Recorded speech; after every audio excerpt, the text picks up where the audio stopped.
Vai ser bem isso, né? Pelo menos a informação de momento que nós temos, já trouxemos aqui, está lá no site também, espn.com.br, é que o Renato Gaúcho hoje vai entrar em contato com a diretoria do Vasco, não sei se diretamente com o presidente Pedrinho, eu acho que sim, ou então com algum dos dirigentes, ou o Carlos Amodeu, que é o CEO do clube, ou o Marcelo Santana, que é o diretor executivo de futebol do clube, para poder dizer que a proposta oferecida financeiramente para ele na reunião de ontem, pela manhã, não agradou. Renato tinha uma perspectiva de ter o que ele chama de reconhecimento um pouco maior, né? E a proposta do Vasco foi de aproximadamente 50% do valor do salário que o Renato ganhava como técnico do Grêmio. Além disso, a pressão familiar está muito forte em cima do Renato Gaúcho para que ele fique algum tempo fora do futebol, 6 meses, 1 ano, alguma coisa nesse sentido. Fato é que ele já está no Rio de Janeiro e tem residência fixa aqui no Rio de Janeiro e ficará por conta dele essa posição de transmitir para os dirigentes do Vasco o seu não definitivo e aí o Vasco passará a atacar outras possibilidades. E o plano B,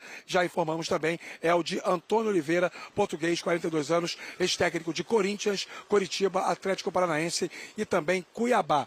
Toda essa questão associada à chegada do técnico, ela trava a atuação do Vasco no mercado. E é por isso que o presidente Pedrinho tem pressa para poder ter logo o comandante definido. No entendimento das pessoas que comandam o futebol do Vasco, tendo o treinador, é mais fácil você impactar os jogadores que ficam disponibilizados no mercado ao final de 2024. Gente cujos contratos terminam agora no mês de dezembro. O Vasco não vai fazer investimentos em contratações, mesmo porque existem 3 frentes de negociação com investidores, né? Um russo, um italiano e o outro grego. E se um dos 3 fechar, o Vasco vai ter aí a condição de um aporte financeiro que vai ajudar muito na montagem do elenco e também no dia a dia do clube. Mas não dá para ter certeza em relação a isso. Então, o Vasco precisa tocar a sua vida, mesmo sem ter um investidor. E por isso que o Pedrinho aposta demais na chegada do novo treinador o quanto antes, meus amigos. Ô, Rafa, a gente tem aqui, olha, nomes que já foram especulados e atualização, tá? Do que aconteceu, então, em relação a isso que você está contando pra gente. Luiz Castro, a pedida alta, então isso ficou, né, acabou barrando o acerto. Pedro Caixinha foi procurado, mas não avançou, e essa questão que o Rafa traz pra gente, da proposta que não virou ou não deve virar, não é, Jailson, para o Renato. É difícil, né, a situação aí do Vasco, tentando conversar com o treinador, e a gente comentava ontem, né, porque o Renato, ele sai do Grêmio, onde ele teve que enfrentar muitos problemas, teve que assumir muitas responsabilidades, mas no Vasco os problemas e as responsabilidades parecem que vão ser maiores ainda. Isso eu não duvido. Ainda mais essa questão que a gente está debatendo há bastante tempo da SAF. Porque o Pedrinho, enfim, repetindo o que a gente já falou, o Pedrinho já falou abertamente algumas vezes que o Vasco precisa ser comprado, ponto. Precisa comprar o Vasco para, enfim, investir e tudo mais, para dar seguimento na temporada, por exemplo, 2025. Só que a gente estava pontuando ontem. Tá difícil a situação, não encaminhou, tá os 3 interessados e tudo mais, não saiu do lugar. Tá, então o Pedrinho vai tentar à frente, então vamos logo contratar um treinador para a gente colocar a temporada de 2025, começar a caminhar. E aí agora vem a questão da proposta abaixo. E aí o Renato Gaúcho já está nessa situação de possibilidade de declinar. Igual no site, assim, valores assustam. Possibilidade de declinar o convite. Então volta a estaca zero. O Vasco continua no... E aí? O que vai ser? Então precisa da SAF, tem que vender para dar o passo, para você conseguir pelo menos oferecer não só salário para o treinador, não só o quanto que ele vai ganhar, o quanto que... É a questão do elenco. Como vai ser o investimento do elenco? O que a gente vai fazer com esse elenco? Vamos ter bolso para renovar? Vamos ter bolso para contratar alguns jogadores? Eu não sei se o Rafa tem esses valores ou pode confirmar esses valores, Rafa, mas o que a gente estava acompanhando, né, é que o Renato, ou que o Vasco ofereceu metade do que ele ganhava no Grêmio. É isso, Rafa? 750 mil. A informação é essa. É chato falar de valores, né, Bruno? Porque, primeiro, é uma negociação que está em andamento, a gente não tem 100% de certeza, e acho que é importante também trazer esse dado para o fã de esporte. É o que a gente capta de pessoas que participam da conversa. Mas a minha avó dizia que quem conta um conto aumenta um ponto. Então, pode ser um pouquinho mais, pode ser um pouquinho menos, mas, enfim, é algo em torno disso. O salário dele lá no Grêmio era de 1,5 milhão. Então, o Vasco estaria disposto a oferecer algo em torno de 150 mil. Mas é aí que eu quero chegar, né? Olha como esse mercado dos treinadores, ele tá inflacionado. Loucura.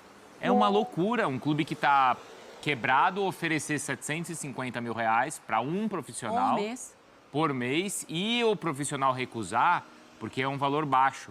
Porque no clube onde ele estava, ele ganhava o dobro. E um clube que também não é que está financeiramente, né, voando. Até porque não tem nenhum clube no Brasil nessa condição. E olha como é o mercado inflacionado. Porque como é que o Renato ele consegue esse salário no Grêmio? Por méritos dele, primeiro. Ele se torna um deus no Grêmio. E o Grêmio faz o possível para mantê-lo. Então ele chega a R$1,5 milhão de reais. Ele não vai receber isso em nenhum outro clube. Não vai. E aí quando ele recebe uma proposta alta de um clube, para ele é pouco. Ou é metade do que ele recebia lá. E é 750 pila. E aí o mercado ele eu também... acho que ele não tinha a expectativa, viu, Bruno? Acho que ele não tinha expectativa de ganhar a mesma coisa no Vasco, não.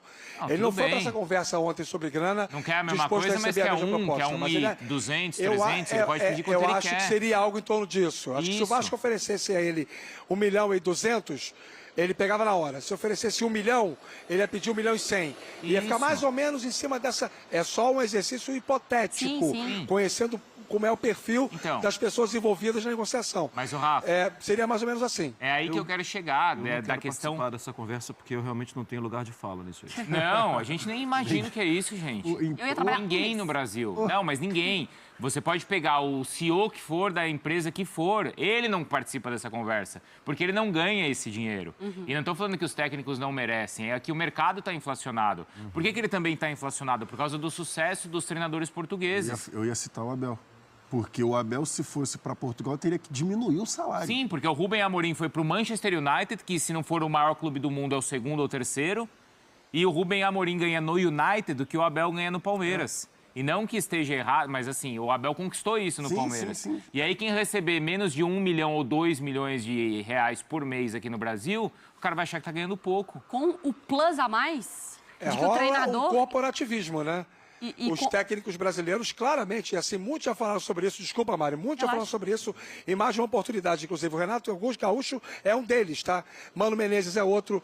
Muitos técnicos já fizeram discursos, já tiveram manifestações públicas reclamando desta predileção pelos técnicos portugueses. Então, o que acontece mais ou menos em relação àqueles que estão ainda dentro da bolha, que é a primeira divisão? Eles se fecham ali em torno de uma realidade salarial para se aproximar desse parâmetro que os técnicos portugueses trouxeram para o futebol brasileiro, e aí fica uma coisa realmente, como destacou o Bruno, muito inflacionada.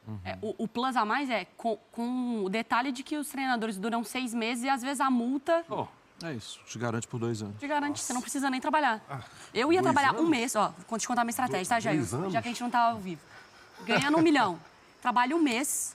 Depois trabalho mal pra caramba. Aí me demitem. Me demitem. Aí eu ganho mais 6. Sem ter que trabalhar e ganhando Você não dinheiro. faria isso, Mari? É isso. Família vascaína, reviravolta com o caso Renato Gaúcho. O técnico não irá assumir o Vasco para a próxima temporada, tendo em vista que a diretoria vascaína fez uma proposta, né, algo em torno de 50% a menos do salário que ele já estava acostumado a ganhar no Grêmio.